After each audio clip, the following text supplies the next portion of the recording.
과연 이렇게 임장을 하면 저렴한 집을 구할 수 있을까요? 그 욕심이 공포를 만들죠. 내려놓을 수가 없어. 그래서 이게 타고 가면 어디까지 간다? 압구정까지 간다. 그래요. 왜 파냐? 그게 제일 중요한 거야.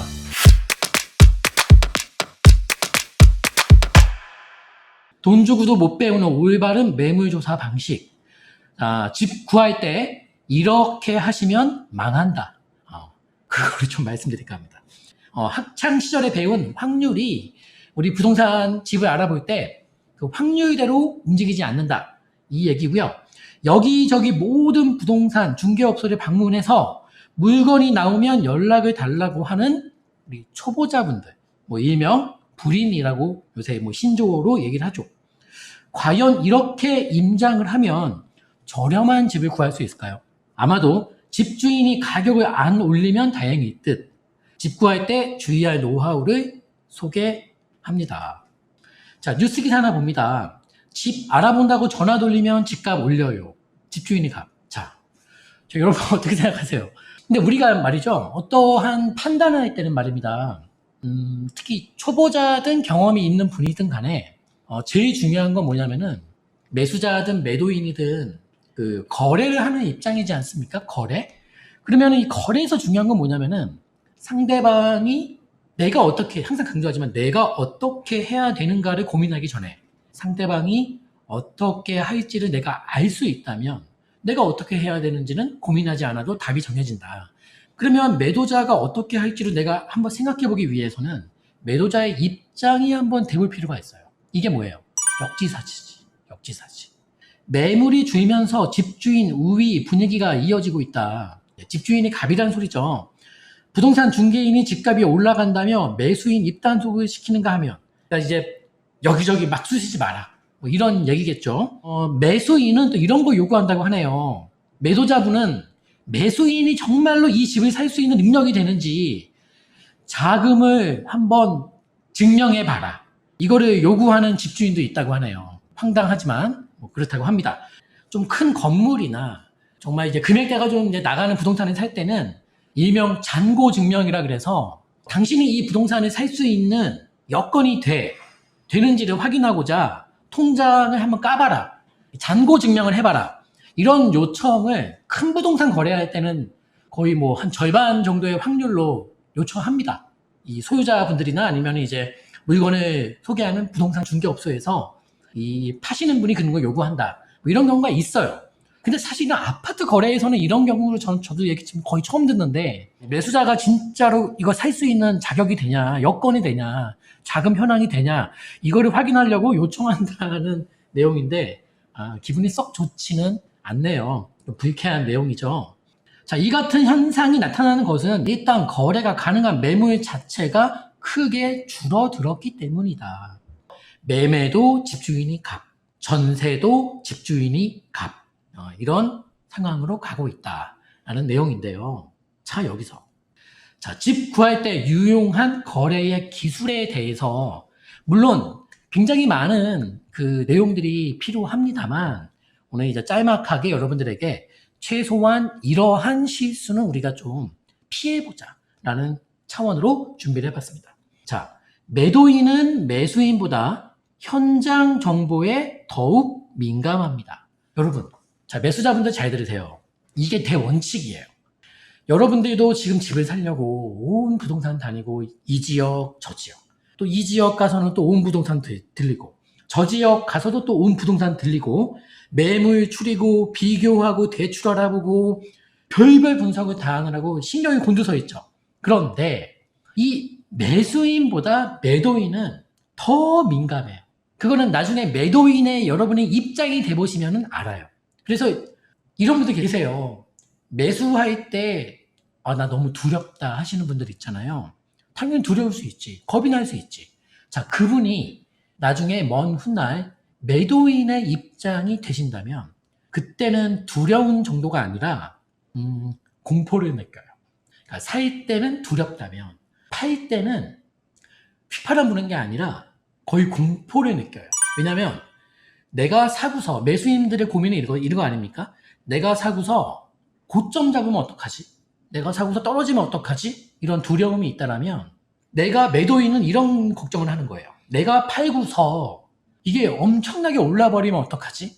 이거는 거의 공포예요.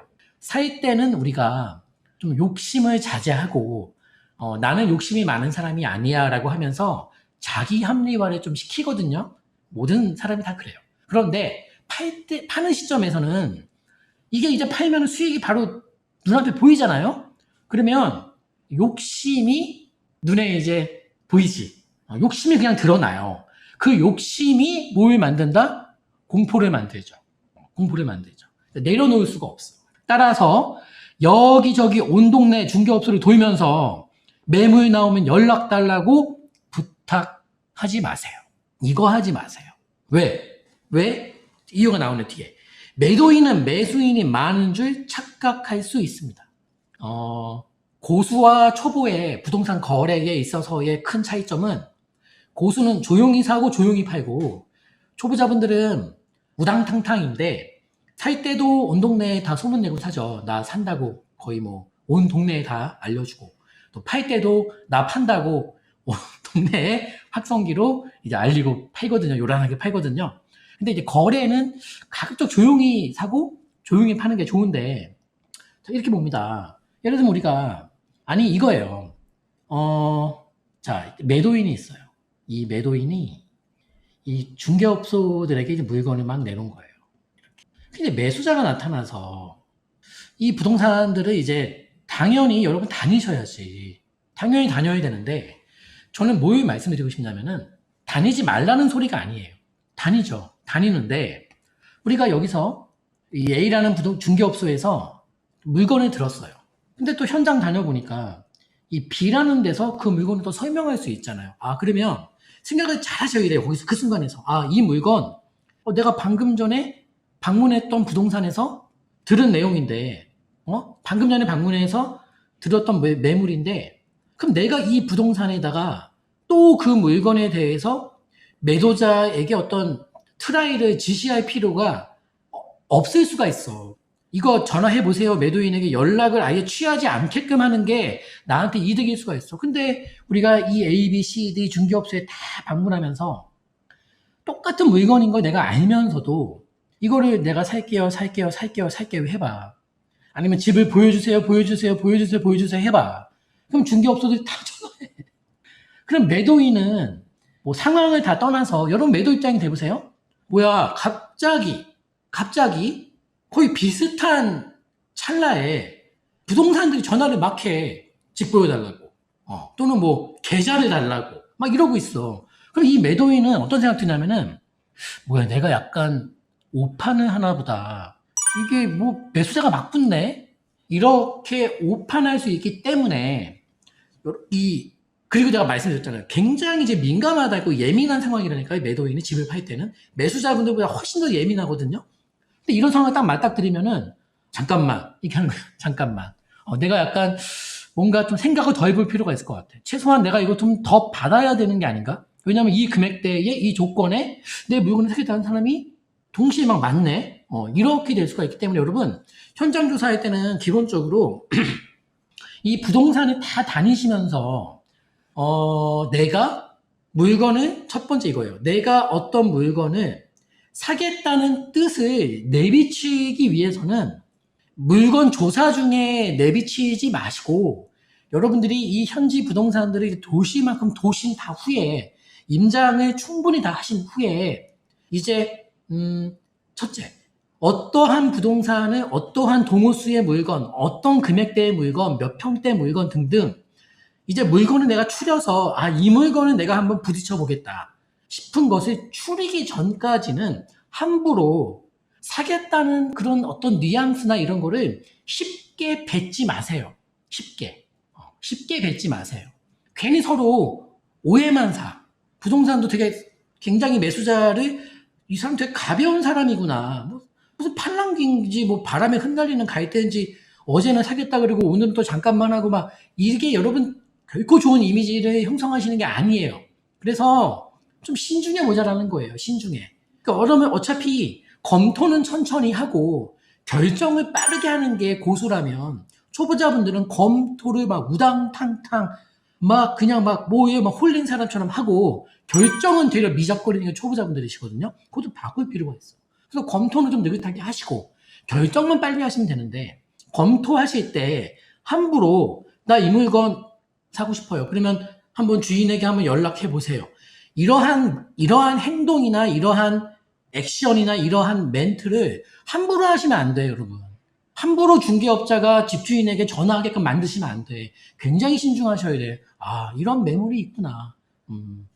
그 정도만 하시면 돼요. 그 다음에 내가 다 결정하고 결정 내리면 되니까. 그래서 어떠한 물건을 내가 관심이 있다 없다. 그리고 그 물건에 대해서 한번 매도인에게 이러한 내 뜻을 전달해 달라 등등 이러한 행동은 검토를 마치신 후에 하셔야 돼.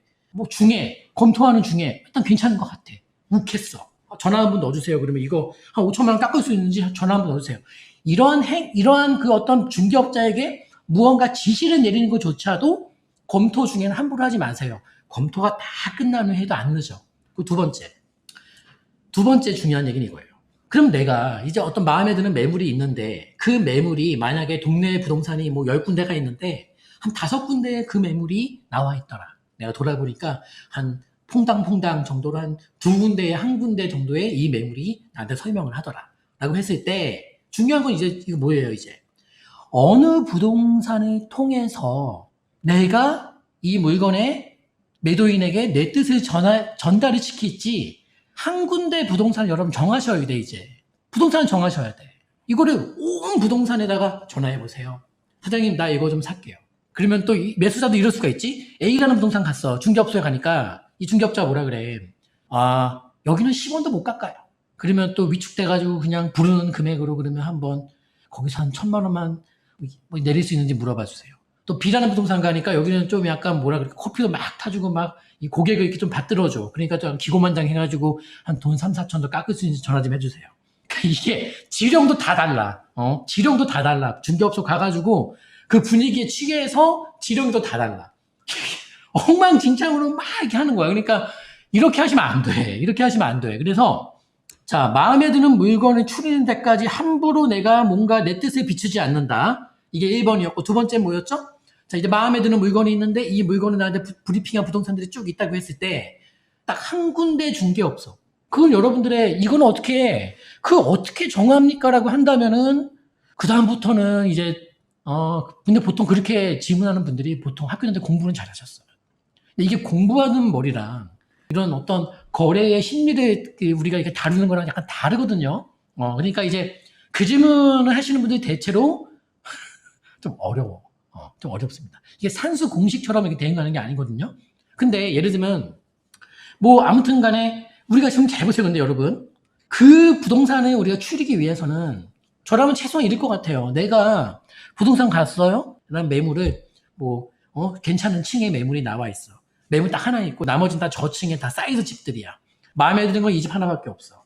그러면 이제 우리가 생각해 볼 필요가 있죠.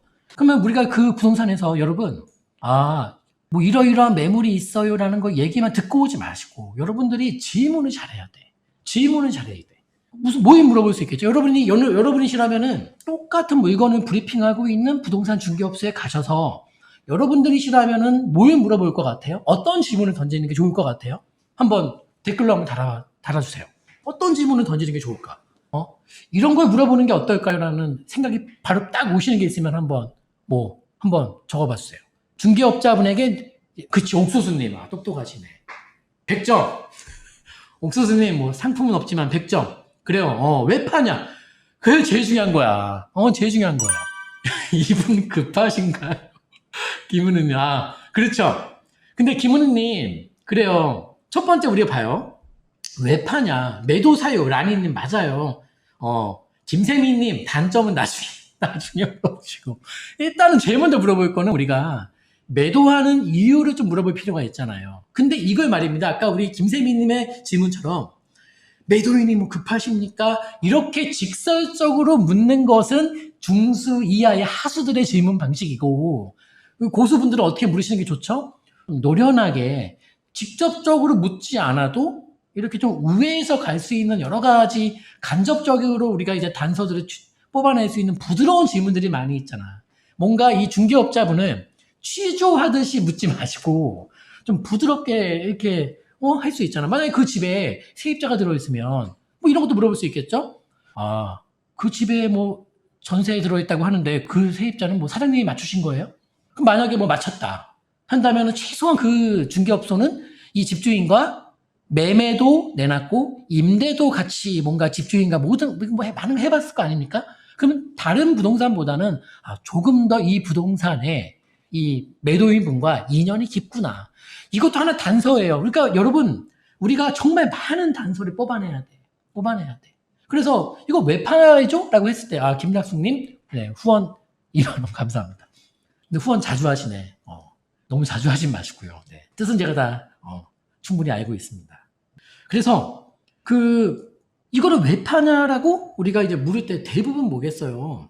둘 중에 하나 아니겠습니까? 팔아서 뭘 사고 싶은 거지. 더 좋은 걸. 더 좋은 걸.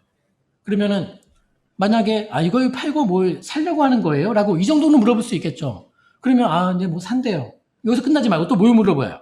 뭘 산대요? 그 사람은 이거 팔고. 그러면은 부동산이 아는 사람도 있고 모르는 사람도 있어요. 그러면 이 매도인이 이 집을 팔고 뭘 살지를 알고 있는 부동산이 있다면 그 부동산은 또 뭐예요? 최소한 이 집주인과 많은 대화를 한 중개업소야. 이것도 하나의 단서예요. 자, 그러면 만약에 내가 매도인이 이거를 팔아서 10억짜리 팔아서 저쪽에 다른 좀 더 좋은 동네에 15억짜리 정도의 아파트를 보고 있는 거야 이제. 그러면 제가 아까도 말씀드렸죠. 몰입을 해봐야지. 내가 매도인의 입장이 돼서 매도인이 지금 팔고 살려고 하는 그 부동산 있죠. 그 부동산 내가 조사하는 거예요. 그래서 뭘 봐? 거기에 지금 금매가 나와 있는지 아니면 지금 호가가 막 방방 떠가지고 호가가 막 급등해서 매도인이 살려는 집이 막 급등하고 있고 이거 딱 꾸라지 딱 보니까 어때? 이거 지금 내놓은 집도 올릴 것 같아. 왜냐면 매도인이 지금 살려고 하는 그 동네 아파트가 난리가 났어. 이런 상황인지 아니면 괜찮은 매물이 아직까지는 한두 개 나와 있는지 이것도 봐야 돼. 이것도 봐야 돼. 여러분 굉장히 중요한 거야. 그러니까 내가 진짜 셜록 홈즈 롱님의 말씀처럼 그러니까 찾을 수 있는 단서란 단서는 다 찾아내야지. 그리고 또 이런 것도 물어볼 수 있겠죠. 뭐 자녀분들까지 저는 여쭤봐요. 왜냐면 자녀분들이 많은 경우에는 제가 이제 약간 노이로제가 있는 게 뭐냐면 이 계약서 쓰는 날 이 자녀분들이 많은 분들은 이제 거의 가족 모임이 열려 와서 분위기가 굉장히 차갑습니다. 왜 차가울까요, 여러분? 왜냐면 이제 자녀분들 다 시집장가 보냈을 거 아닙니까? 그러면은 따님 같은 경우는 사위분도 같이 오고 아드님이 계시면은 또 이제 며느리도 같이 오고 자녀가 한 3, 4명 되는데 그러면 최소한 6명에서 한 8명이 오는 거예요. 와서 왜 올까요, 근데? 부모님이 집을 파는데 왜 올까요, 자녀분들이? 뭐, 개 중에는 우리 이제 효녀분들은 부모님 재산에 관심이 없어. 근데 이제 경우에 따라서 이게 마치 이제 이거를 이 재산을 이제 부모님이 집을 팔고 이 재산을 이제 자녀분들이 이제 어느 정도 이제 좀 쉐어하고 가져가야 되는데 거기서의 어떤 주도권 다툼, 어떤 지분의 다툼, 이런 가족 대전쟁이 벌어지거든요. 그래서 근데 저는 제가 좀 뭐 그런 경우가 좀 많았던 건지 모르겠습니다만은 자녀분들이 많았을 때 매도자분들이 자녀가 많았을 때 거래가 너무 힘들더라고. 너무 힘들더라고. 그 지분 전쟁에서 다툼에서 좀 이제 처지신 분들은 아예 매도를 반대해 버립니다. 왜냐면 부모님을 이제 설득해야 되거든. 그래서 이제 나의 권한을 또 올려야 되거든요. 그러니까 굉장히 힘들더라고. 그런 것까지 다 여쭤봐요. 그래서 부동산이 근데 제가 말씀드린 것처럼 자녀가 몇 분인지, 자녀분들은 뭘 하시는 분이고, 남편과 아내분의 사이는 어떤지, 이걸 팔아서 어디로 가려고 하는지, 이거를 왜 팔려고 하는지 등등등등. 이걸 다 알고 있는 부동산이 그나마 뭐예요? 이 집주인분과 매도자분과 그나마 끈끈한 중개업소거든요. 우리가 그래서 기초조사를 할 때는 그런 걸 염두에서 본단 말이지. 최소한. 그러니까 온갖 단서와 힌트를 뽑아내야 되거든요.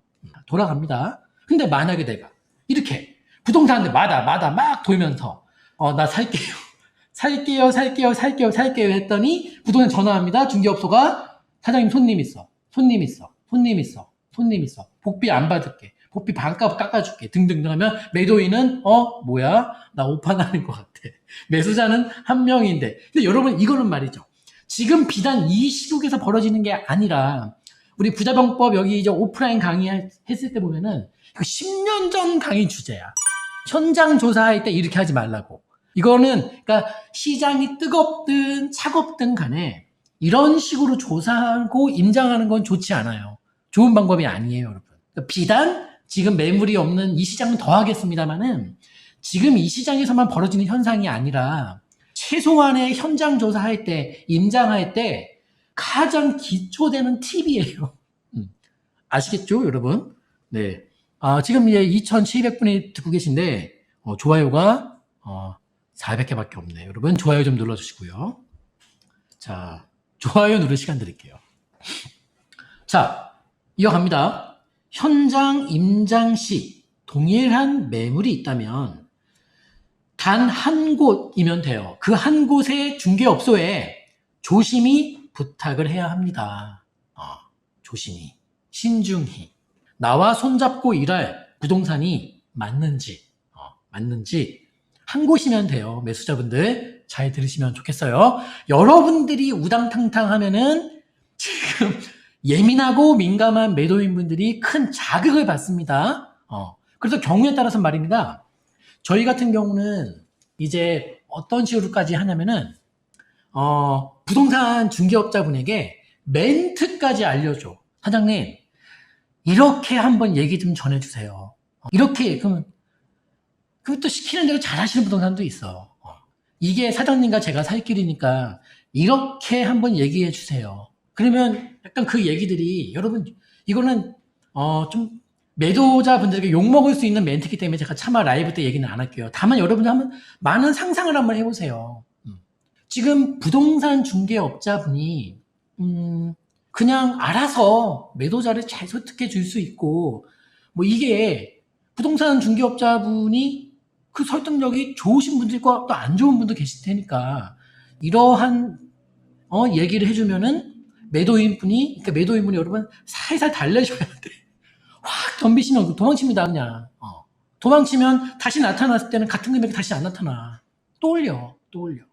그렇게 이제 보셔야 되고 또 그래서 매도인에 대한 작은 단서라도 찾아내야 합니다. 특히 매도의 사유 이거를 직접적으로 묻지 않아도 부드럽게 돌려서 우리가 다 캐낼 수 있어. 여러 가지 것들을. 그리고 매도 후에 무엇을 사려는지도 매우 중요합니다.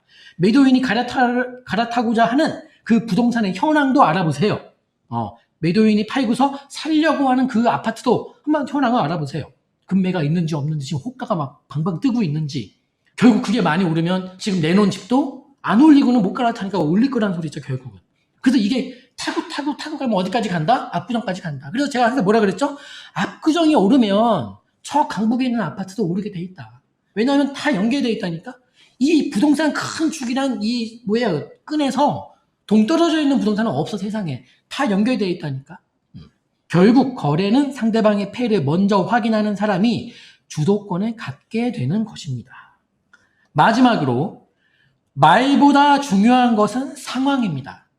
여러분 이거 따라하세요. 말보다 중요한 건 상황이다. 말에 휘둘리지 말고 상황을 봅시다. 그게 팩트니까. 말은 팩트가 아닐 수 있지만 상황은 팩트예요. 자, 예를 들면 이런 거 있잖아요. 좀 깎아달라고 얘기했어요. 이게 마지막 거래된 게 예를 들면 9억 정도 되는 아파트가 있다고 칩시다. 호가가 10억이에요. 그러면 1억이 뛴 거죠. 마지막 거래된 거에서. 그럼 내가 한 9억 3천 제시했어. 그랬더니만 부동산이 뭐라 그러죠? 그 금액은 어림도 없어요.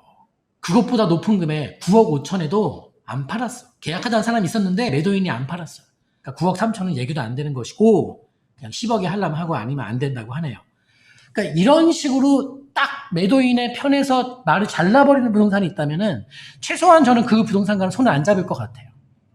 최소한 그 중개업소랑은 손을 안 잡을 것 같아. 완전히 월북했잖아. 그런 사람하고는 말이 안 통해 이제 더 이상은. 근데 이건 뭐냐? 지금 부동산이 이런 얘기 많이 하거든요. 여러분 현장 다니시면은 이거는 수십 년 동안 부동산 중개업 하는 분들이 써먹는 멘트인데, 이거는 뭐냐? 이건 말이잖아. 그러니까 이 말이 팩트인지 아닌지 나는 알 수가 없어. 알 수가 없잖아. 알 수가 없는 것이고, 중요한 건 상황인데, 어찌 됐든 간에 팩트는 뭐예요? 매도인이 집을 내놨다는 거. 이건 팩트지. 이 상황만큼은 팩트야. 근데 부동산의 어떤 저러한 중개업소의 멘트는 말이지. 상황은 아니잖아. 내가 확인할 수 없는 거니까. 그건 말이지, 말. 그러니까 거기서 위축돼서 그러실 필요는 없지. 아, 그렇습니까? 라고 그냥 그 정도로 우리가 응대를 해주면 되는 것이죠. 여러분, 네. 거기서 이 말 자체가 훅 또 빠져드는 분들이 계셔서, 첫째, 그래?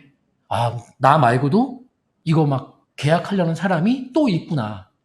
그런 또 생각. 두 번째, 9억 5천에도 그냥 사겠다는 사람이 있구나. 그럼 최소한 내가 아무리 깎더라도 9억 5천 밑으로는 절대 내가 못 사겠구나.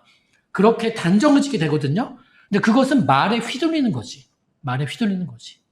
상황을 잘 보시면 됩니다. 빌라. 서울의 이 빌라 준공 물량이 어때요? 급감하고 있는. 서울 빌라가 오를 수밖에 없는 이유, 대세 상승 탑3 어디가 개발이 확실히 될 수 있다? 라고 말한다는 것은 굉장히 위험한 설명이라는 소리예요. 절대 아무도 알 수 없어. 다만 오늘 이 얘기 들으신 분들은 앞으로 이거 안 물으시겠죠?